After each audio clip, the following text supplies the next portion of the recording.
पत्थर को चीर के पानी निकाल, ना बुद्धिरों की तरह जवानी निकाल, आज क्या करता है वो ज़रूरी है, ना बीते हुए कल की कहानी निकाल। दोस्तों, आज हम शुरू कर रहे हैं प्रतिशत। ये बहुत ही महत्वपूर्ण चैप्टर रहेगा जो न केवल अपने प्रतिशत के सवालों में बल्कि लाभ हानि और साधारण ब्याज व चक्रवृद्धि ब्याज के सवालों को भी हल करने में काम आएगा। ये चैप्टर हमारा 3 भागों में रहेगा और आज हम इसका भाग 1 शुरू कर रहे हैं।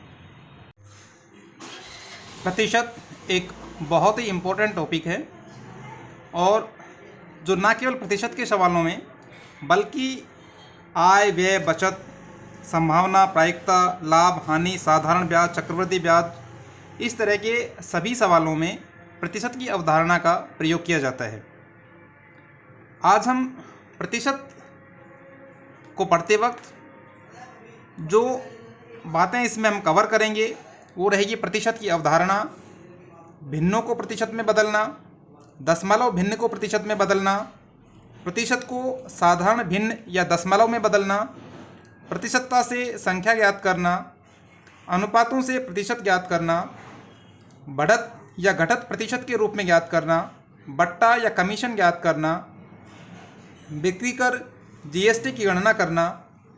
और इसके साथ ही हम ये भी देखेंगे कि प्रतिशत के जो प्रयोग हैं वो कहाँ कहाँ पर किए जा सकते हैं। जैसा कि आप देख पा रहे होंगे, आय व्यय बचत, संभावना, प्रायिकता, लाभ हानि, साधारण ब्याज, चक्रवृद्धि ब्याज और भी कई जगह पे हम प्रतिशत को प्रयोग करते हैं, इसलिए इसकी अवधारणा को अच्छे से समझना बहुत ज़रूरी है। उसके बाद हम इसमें 1-2 सूत्र हैं जिनको ध्यान से देखेंगे, जिसमें एक सूत्र है कि अगर क्रमागत परिवर्तन हो रहे हैं प्रतिशत के रूप में तो फाइनल जो परिवर्तन होगा वो कितना होगा। मान लीजिए एक परीक्षा में 2 विद्यार्थियों ने परीक्षा दी, जिसमें सौरभ ने 400 में से 320 अंक प्राप्त किए तथा सुनैना ने 360 में से 300 अंक प्राप्त किए। हम लिखते हैं सौरभ ने 400 में से 320 जबकि सुनैना ने 360 में से 300 अंक प्राप्त किए। क्योंकि हम यहाँ पर देख रहे हैं कि सौरभ ने 320 जो कि 300 से ज़्यादा अंक प्राप्त किए हैं, तो यहाँ पर सीधे देखते ही हम ये नहीं कह सकते कि सौरभ का जो परिणाम है वो ज़्यादा अच्छा है या सुनैना का ज़्यादा अच्छा परिणाम है। इसके लिए हमें एक आधार मानना पड़ेगा, एक लेना पड़ेगा कि अगर ये दोनों के अधिकतम मार्क्स जितने की परीक्षा हुई थी ये समान होते तो उस समय सौरभ के कितने मार्क्स आते और उस समय सुनैना के कितने मार्क्स आते। तब ये दोनों के मार्क्स एक दूसरे से तुलना करने के लिए तैयार होते। अभी चूँकि दोनों के अधिकतम मार्क्स अलग अलग हैं, जितने की परीक्षा हुई थी वो अलग अलग है, तो 320 और 300 की तुलना नहीं की जा सकती। तो इसके लिए एक तरीका हमने देखा था अनुपात का, और दूसरा तरीका भिन्न का भी हो सकता है, और तीसरा जो तरीका है जो सर्वाधिक प्रचलित है वो तरीका है प्रतिशत का। अब हम देखते हैं कि प्रतिशत का मतलब क्या होता है और इसका अर्थ स्पष्ट हो जाने के बाद हम देखेंगे कि सौरभ और सुनैना में से किसका रिजल्ट अच्छा है। प्रतिशत उन भिन्नों का अंश होता है जिनका हर 100 होता है। प्रतिशत का अर्थ होता है प्रति 100 पर। जैसे अगर किसी के 100 में से 70 मार्क्स है, हर क्या है 100, अंश क्या है 70, तो मैंने कहा कि प्रतिशत उन भिन्नों का अंश होता है जिनका हर 100 होता है। अगर 100 में से 70 मार्क्स आते हैं तो ये मार्क्स हो गए 70%, अर्थात प्रति 100 पर कितने, वही हमारा प्रतिशत होगा। अगर हम 200 रुपये का निवेश करके हमें 50 रुपये लाभ होता है, तो 100 रुपये निवेश करके कितना लाभ होगा, वो जो हमारी राशि आएगी वो हमारा प्रतिशत होगा। अतः हमें ध्यान रखना है कि जब भी हमें प्रतिशत निकालना हो तो या तो उसको भिन्न रूप में रख लें और भिन्न का जो हर है उसको 100 कर लें। उसके बाद अंश की जो राशि आएगी वही हमारा प्रतिशत होगा।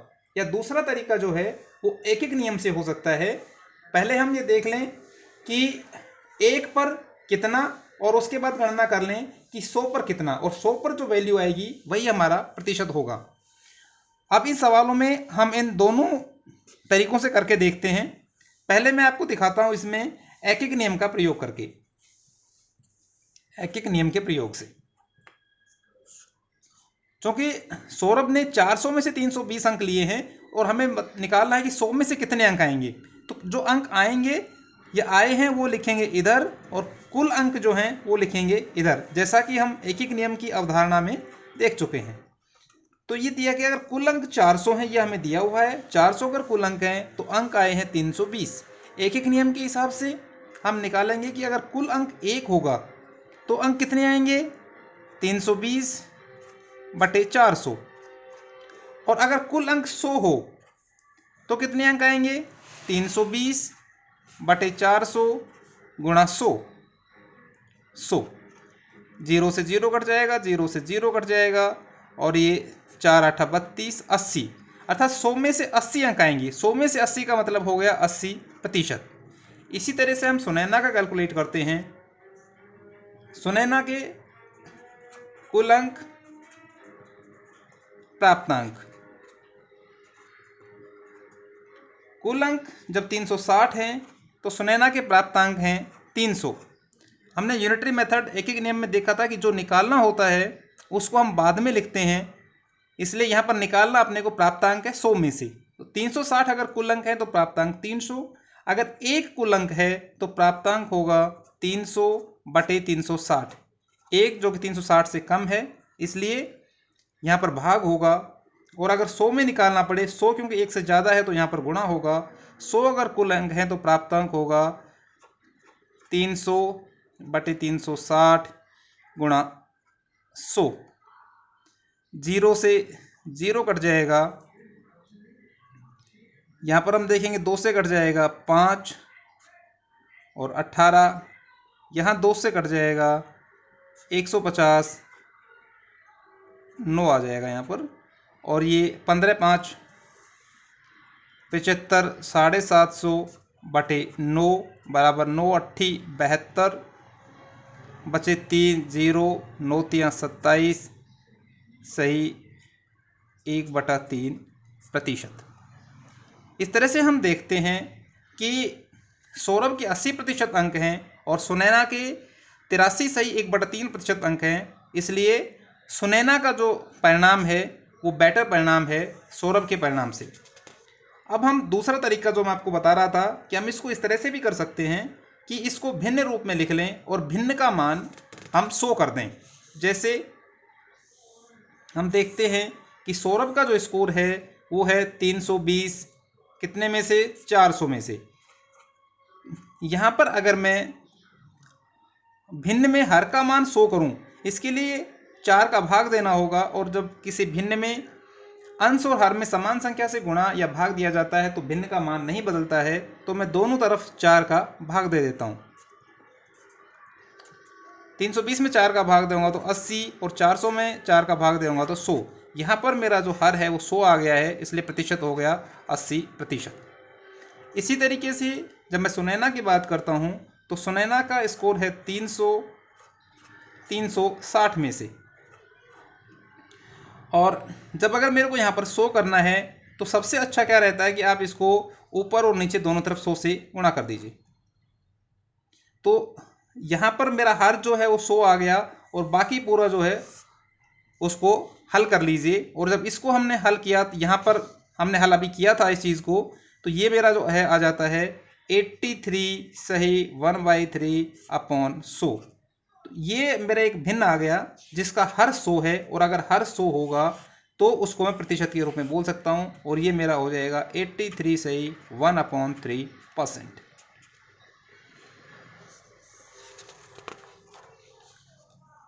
आप तीसरा तरीका भी इसमें देख सकते हैं। सीधा सीधा अगर आपको प्रतिशत निकालना हो तो क्योंकि हम 100 पे निकालते हैं इसलिए 100 गुणा होगा, और किसका प्रतिशत निकालना है, अर्थात मेरे जो आधार वैल्यू है वो यहाँ पर नीचे निकाल देंगे आधार, और जिसका मूल्य जिसका प्रतिशत निकालना है वो आ जाएगा ऊपर। जैसे ये सौरभ वाले केस में हमें निकालना था 400 का 320, तो आधार क्या है 400, 400 का है तो आधार 400 हो जाएगा, और उसने अंक प्राप्त किए 320 गुणा 100, और इसको जब हम करेंगे तो सीधा सीधा 80% हो जाएगा। तो अब आपको प्रतिशत समझ में आ गया होगा। प्रतिशत का सीधा सीधा मतलब ये है कि जो भी वैल्यू दी गई है वो 100 में से कितना है वही हमारा प्रतिशत होगा। उसको आप जो मैंने 3 तरीके बताए हैं उसमें जो भी तरीका आपको आसान लगे उसका प्रयोग करते हुए आप प्रतिशत निकाल सकते हैं। अब हम देखेंगे भिन्नों को प्रतिशत में बदलना। भिन्न को प्रतिशत में बदलने के लिए भिन्नों को प्रतिशत में बदलना, इसके लिए जो भी भिन्न अपने को दे रखी होगी उसको हम 100 से गुणा कर देंगे। जैसे अगर अपने को दिया हुआ है कि 1/2 एक भिन्न है, इसको प्रतिशत में बदलो, तो 1/2 भिन्न को प्रतिशत हो जाएगा 1/2 गुणा 100 प्रतिशत बराबर, ये कट जाएगा 50%। कोई भी भिन्न दे रखी हो उसमें सीधा सीधा अपने को यही करना है कि जब भी भिन्न है उसको सीधा 100 से गुणा कर देंगे और जो राशि आएगी उसको प्रतिशत में लिख देंगे। अगर मैं इस प्रतिशत को वापस भिन्न के रूप में बदलूंगा तो प्रतिशत जो इस निशान है इसका मतलब होता है 100 पर, इसलिए मैं क्या करूंगा यहाँ पर अगर इसको भिन्न में बदलना हो तो 50 में भाग दे दूंगा प्रतिशत हटा के 100 का, और ये मेरा वैल्यू हो जाएगा 1/2। इसलिए अगर भिन्न को प्रतिशत में बदलना है तो 100 से गुणा करना है, और अगर प्रतिशत को भिन्न में बदलना है तो 100 का भाग देना है। इसी तरीके से अगर दशमलव को प्रतिशत में बदलना हो तब भी हम 100 से गुणा करेंगे, क्योंकि भिन्न और दशमलव ये एक ही चीज़ है, केवल लिखने का अंतर होता है। जैसे 1/2 है, अगर मैं इसको प्रतिशत में लिखूंगा तो यहाँ पर 1 में 2 का भाग दे दूंगा और ये मेरा आ जाएगा 0.5, और अगर मैं इसको प्रतिशत में करूँगा तो मैं इसको कर दूंगा 100 से गुणा, तो 0.5 गुणा 100 प्रतिशत, और 100 को जब मैं 0.5 से मल्टीप्लाई करूंगा तो ये मेरा आ जाएगा 50%।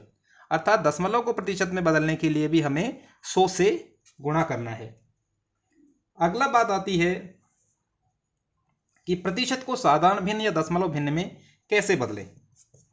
प्रतिशत को साधारण भिन्न या प्रतिशत में बदलना।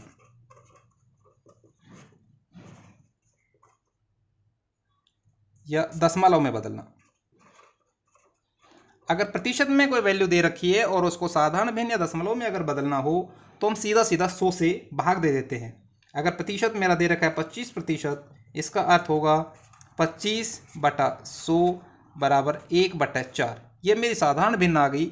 और अगर इसको दशमलव में बदलना हो तो मैं 1 में 4 का भाग दूंगा, और 1 में 4 का भाग देने के लिए मैं भी आपको दे के दिखाता हूँ। 4, चूँकि 1 की वैल्यू 4 से कम है इसलिए भाग नहीं जाएगा, भाग नहीं जाने से डेसिमल आ जाएगा और यहाँ पर 0 आ जाएगा। अब भाग जाएगा 2 बार, 4 दूनी 8, बचेगा 2, क्योंकि हमने डेसिमल लगा लिया इसलिए बाद हम 0 उतार सकते हैं, और 4 पंजो 20, तो 1/4 का मान हो गया 0.25। इसलिए प्रतिशत अगर दिया हुआ हो और उसको साधारण भिन्न या दशमलव भिन्न में बदलना हो तो हम सीधा सीधा 100 का भाग दे देते हैं। अब अगली बात आती है कि प्रतिशत को अगर किसी संख्या का प्रतिशत दे रखा हो और उससे संख्या ज्ञात करनी हो कि किसी संख्या का कितना प्रतिशत की वैल्यू कितनी होगी, उसके निकालने के लिए हम क्या करेंगे। जैसे अगर अपने को दे रखा है या पूछा है कि 40 का 20% ज्ञात करो, ये हम देख रहे हैं प्रतिशतता से संख्या ज्ञात करना। तो इसको भी हम दो तरीके से ज्ञात कर सकते हैं। एक जो हमारा एकिक नियम है, एकिक नियम आप मान के चलिए कि ये एक तरह से यूनिवर्सल नियम है, सार्वभौमिक नियम है। ये आप बहुत जगह पर इसको इस्तेमाल कर सकते हैं एकिक नियम से। और दूसरा जो है हम इसको सीधा निकालेंगे। जैसे कि हमने वी बोडमास के सूत्र में देखा था, का मतलब होता है गुणा। यहाँ मेरे को निकालना है 40 का 20%, इसलिए मैं लिखूंगा 40 का 20, और जब प्रतिशत का निशान हटाऊंगा या प्रतिशत जो है उसको भिन्न में बदलूंगा तो मैं 100 का दूंगा भाग, तो 20/100। यहाँ पर 0 से 0 कट जाएगा और इस 0 से ये 0 कट जाएगा और ये आ जाएगा 4 दूनी 8। अगर मैं बात करता हूँ एकिक नियम की, तो 20% का मतलब है 100 में से 20। तो अगर कुल मूल्य 100 तो अभिष्ट मूल्य बराबर 20। एकिक नियम से अगर कुल मूल्य 1 होगा तो अभिष्ट मूल्य 20/100 हो जाएगा, और अगर कुल मूल्य 40 होगा तो अभिष्ट मूल्य 20/100 गुणा 40 हो जाएगा, और 0 से 0 कट जाएगा, 0 से 0 कट जाएगा, और 4 दूनी 8। आप दोनों में से कोई सा भी तरीका इस्तेमाल करके प्रतिशतता से संख्या निकाल सकते हैं। अगली चीज हम देखते हैं अनुपातों से प्रतिशत ज्ञात करना। अनुपातों से प्रतिशत ज्ञात करना।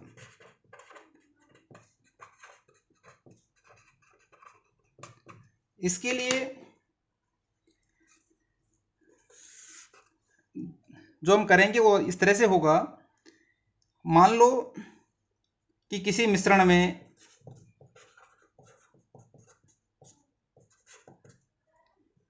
चीनी और नमक का अनुपात 4:1 है, तो चीनी और नमक की उस मिश्रण में प्रतिशत मात्रा बताओ। प्रतिशत मात्रा बताइए। इस तरह के सवालों में जहां पर अनुपात है, अपने को देखना है कि चीनी कितने भाग है। चीनी 4 भाग, नमक 1 भाग। इसका मतलब कुल भाग कितने हो गए? कुल बराबर 4 और 1 5 भाग। अर्थात अगर उसको हम 5 बराबर भागों में करें तो 4 भागों के बराबर चीनी है और 1 भाग के बराबर उसमें नमक है। और जब हम प्रतिशत निकालेंगे तो हमने देखा था कि प्रतिशत कैसे निकालेंगे, कुल भाग नीचे आएगा और जो अपना अभिष्ट भाग है जिसका हम निकाल रहे हैं वो ऊपर आ जाएगा। यहाँ पर पहले हम चीनी का निकालते हैं, तो चीनी के चूंकि 4 भाग हैं तो 4 ऊपर लिख देंगे गुणा 100, और 100 में जब मैं 5 का भाग दूंगा तो यह आ जाएगा 20, और 20 चौक 80% चीनी। नमक, ये चीनी हो गई, और नमक बराबर, नमक का कितना भाग है? 1 भाग है, और कुल भाग 5 हैं, गुणा 100, ये कट जाएगा 20 बराबर 20 गुणा 1 20%। इसको भी हम एकिक नियम से कर सकते हैं। और एकिक नियम से कैसे करेंगे? अगर कुल भाग 5 तो चीनी का भाग बराबर 4। इसी तरीके से अगर कुल भाग 1 तो चीनी का भाग 4/5, और हमें निकालना है 100 पर, और अगर कुल भाग 100 होंगे तो चीनी का भाग 4/5 गुणा 100, और ये कट जाएगा 20 चौक 80%। इसी तरीके से आप नमक का भाग भी निकाल के देख सकते हैं। आगे हम देखते हैं बढ़त या घटत में अगर प्रतिशत के रूप में कैसे निकालेंगे। इसके लिए एक अपने को आधार वैल्यू दे रखी होगी, उसके ऊपर कुछ बढ़ा होगा या घटा होगा, और वही हमें निकालना है। जैसे अगर चीनी का भाव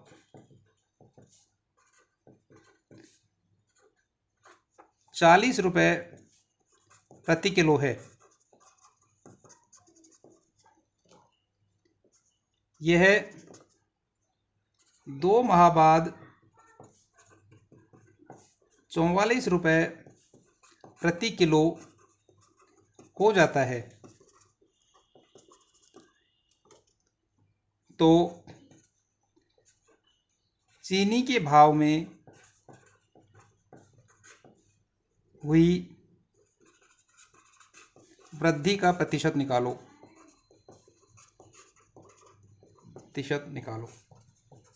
तो देखो यहाँ पर कोई भी जब सवाल करते हैं तो उसमें अपने देखना है कि बेस क्या है।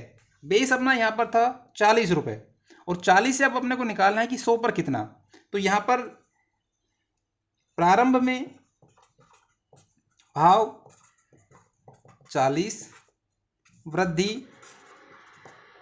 कितनी हुई 44 माइनस 40, क्योंकि वृद्धि हो गई है। अब 44 रुपये का भाव हो गया है, पहले 40 का था तो वृद्धि हो गई 4 रुपये की। इसलिए अगर प्रारंभ में भाव 1 रुपये होता तो वृद्धि होती 4/40 की। एक एक नियम से हम कर रहे हैं। और अगर प्रारंभ में भाव 100 रुपये होता तो उस पर वृद्धि हो जाती 4/40 गुणा 100। 0 से 0 कट जाएगा, 4 से कट जाएगा, 4 एकम 4 और 4 एकम 4, और ये हो जाएगा 10%। इस तरीके से हम इसमें बढ़त या घटत निकाल सकते हैं।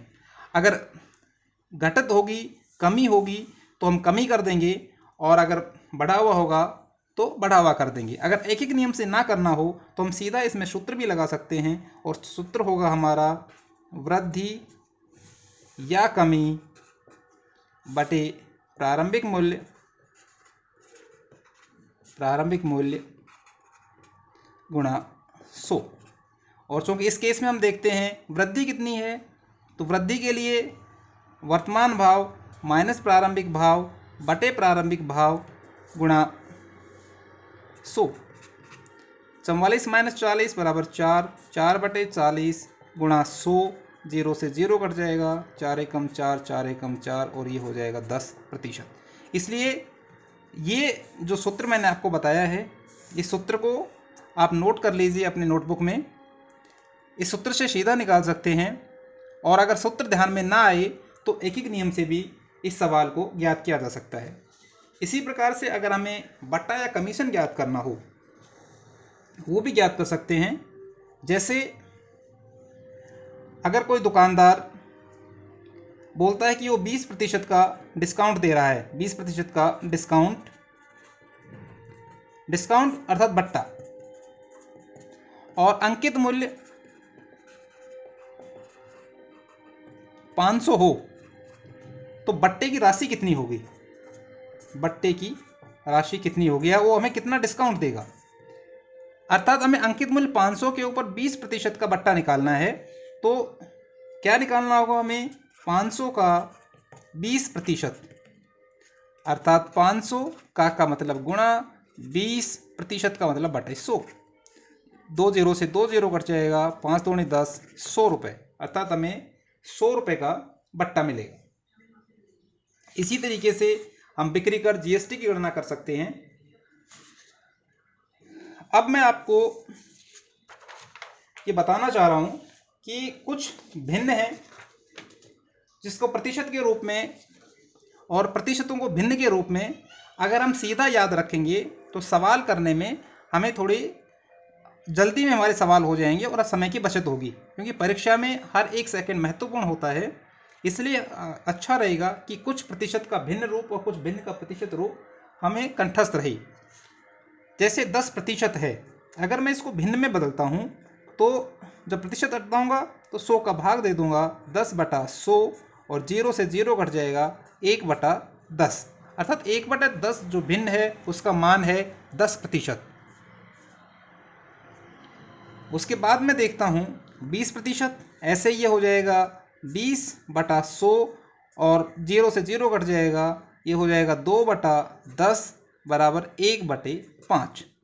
ऐसे 30% बराबर 3/10, 40% बराबर 4/10 बराबर 2/5, 50% हो जाएगा 5/10 बराबर 1/2, 60% बराबर हो जाएगा 3/5, 70% बराबर 7/10, 80% बराबर 4/10, 5, 90% बराबर 9/10, ये 9 है, और 100% बराबर हो जाएगा 1, क्योंकि ये हो जाएगा 100 और प्रतिशत का मतलब जब हम इसको भिन्न में बदलेंगे प्रतिशत को तो 100 का भाग देंगे और 100 में 100 का भाग देंगे तो 1 आ जाएगा।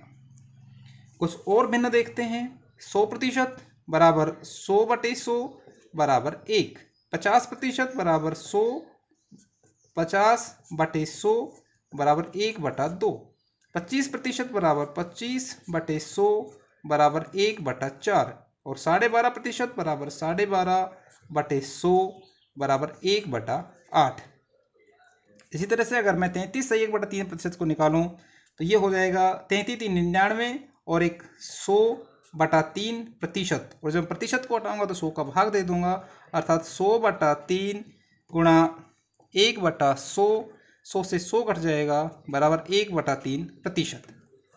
इसी तरीके से 66 से 2/3% बराबर 6×18 और 6×18 और एक 19, 198 प्लस 2 इज 200, 200/3% बराबर 200/3, और जब मैं प्रतिशत का निशान हटाऊंगा तो गुणा 1/100, और 100 दो बिंदी से दो बिंदी घट जाएगी और ये अपना हो जाएगा 2/3%।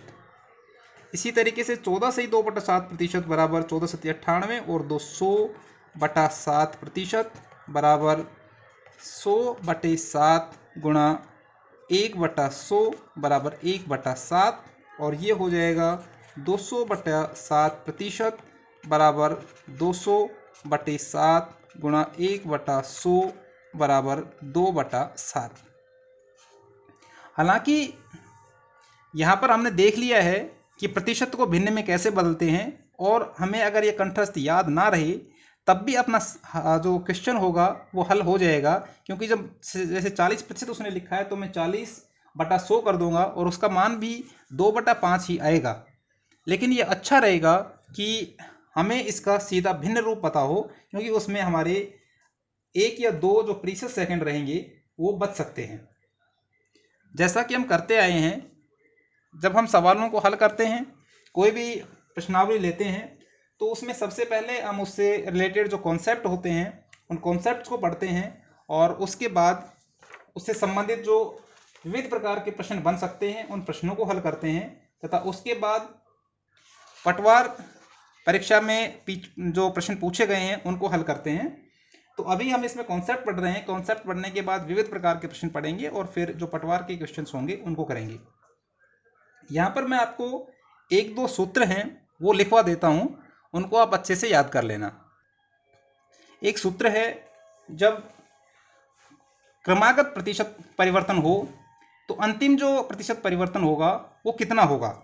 जैसे हम ये मान लेते हैं कि हमारे पास पहले जो परिवर्तन दिया वो दिया 10%, तथा उसके बाद दूसरा जो परिवर्तन दिया वो दिया 20%, और हमसे पूछा गया है कि ये दोनों जो परिवर्तन है ये कंबाइंड रूप में कितना प्रतिशत हो जाएगा। जैसे इसी केस में हम देखते हैं, तो मान लेते हैं कि अपना जो आधार मूल्य है, क्योंकि प्रतिशत है तो आधार मूल्य 100 मान लेते हैं। अब 100 पे पहले 10% की वृद्धि करते हैं और उसके बाद 20% की वृद्धि करते हैं, और फिर देखेंगे कि ये 10 और 20 की जो कंबाइंड वृद्धि है वो कितने बराबर होगी। इसको आप सीधे 10 + 20 = 30 मत कर देना, वो गलत होगा। यहाँ पर हम देखते हैं मूल्य 100 है तो इसके ऊपर पहली जो वृद्धि है वो 10% की है, तो इसका मैं 10% निकाल दूंगा, गुणा 10/100, 0 से 0 कट जाएगा और ये आ गया 10। इसलिए अगर पहली बार इस 100 रुपये की वस्तु पर अगर 10% वृद्धि की जाती है तो उसका जो 100 रुपये मूल्य था वो बढ़ के कितना हो जाएगा, नया मूल्य, क्योंकि पहले 100 था और उसमें 10% की वृद्धि के साथ 10 रुपये की वृद्धि हो गई है, तो यह हो गया 110 का। अब 110 पर 20% की वृद्धि पुनः की जाती है, तो अब हम निकालेंगे 110 का 20%, 0 से 0 कट जाएगा, 0 से 0 कट जाएगा और 11 दूनी 22। तो अपना नवीनतम मूल्य क्या हो जाएगा, नवीनतम मूल्य 110 पहले हो गया था +22 बराबर 202, 2 1 3 और 1, 132। इसके लिए हम एक सूत्र का प्रयोग करते हैं और सूत्र को इस प्रकार से लिखते हैं, क्रमागत प्रतिशत परिवर्तन होने पर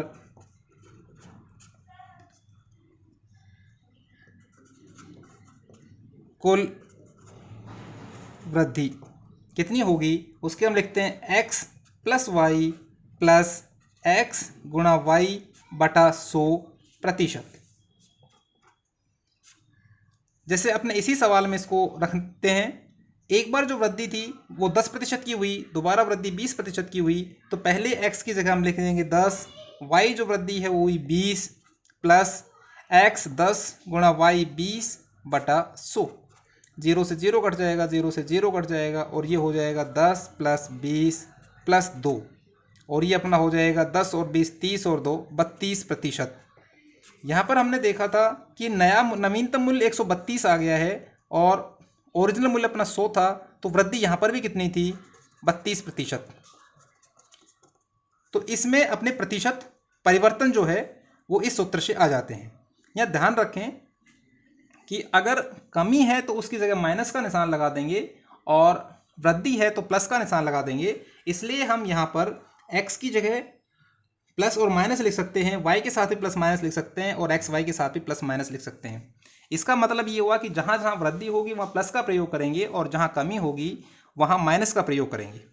अगर अपने इसी एग्जाम्पल में पहली बार 10% की वृद्धि होती और दूसरी बार 20% की कमी होती तो अभिष्ट वृद्धि कितनी होती।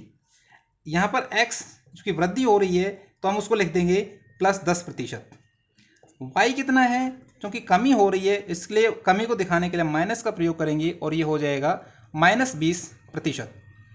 और अपने इस तरीके से जो हमने अभी सूत्र देखा, इस सूत्र से अभिष्ट वृद्धि कितनी होगी वो देखते हैं। x प्लस की वैल्यू है तो प्लस लिख देंगे, प्लस y माइनस की वैल्यू है तो माइनस लिख देंगे 20 प्लस x की जगह प्लस 10 और y की जगह माइनस 20 बटा 100। 0 से 0 कट जाएगा, 0 से 0 कट जाएगा, ये 10 minus 20 minus 2, 10 minus 20 minus 10 minus 2 बराबर माइनस 12%, अर्थात 12% की कमी हो जाएगी।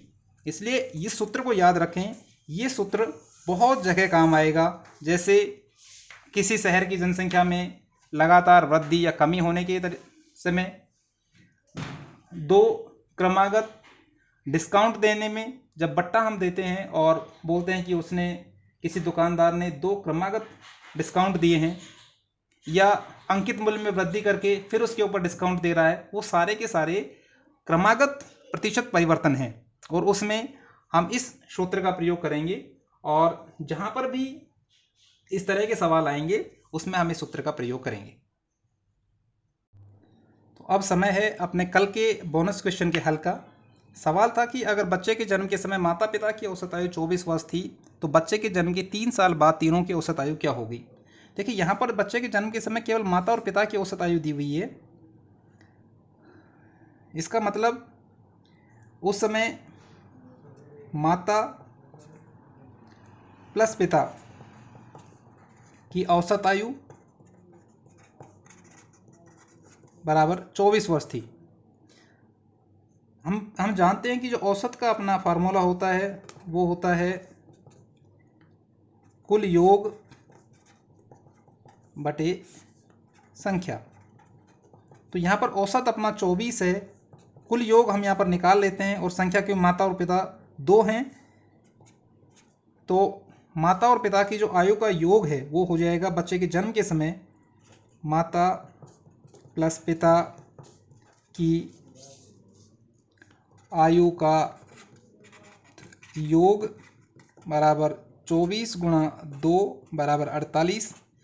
और चूंकि बच्चे के जन्म के 3 साल बाद पूछा गया है तो बच्चे के जन्म के 3 साल बाद, बच्चे के जन्म के 3 साल बाद तीनों की आयु का योग, क्योंकि 3 साल पहले माता और पिता की आयु का योग 48 था। उसके बाद माता की उम्र भी 3 साल बढ़ी, पिता की उम्र भी 3 साल बढ़ी और बच्चे की उम्र भी 3 साल बढ़ी। तो ये अपना हो जाएगा 48 + 3 + 3 + 3 = 9 और ये हो जाएगा 57 वर्ष। और अब हम जो औसत निकाल लो तीनों का निकालना है। अतः तीनों का की आयु का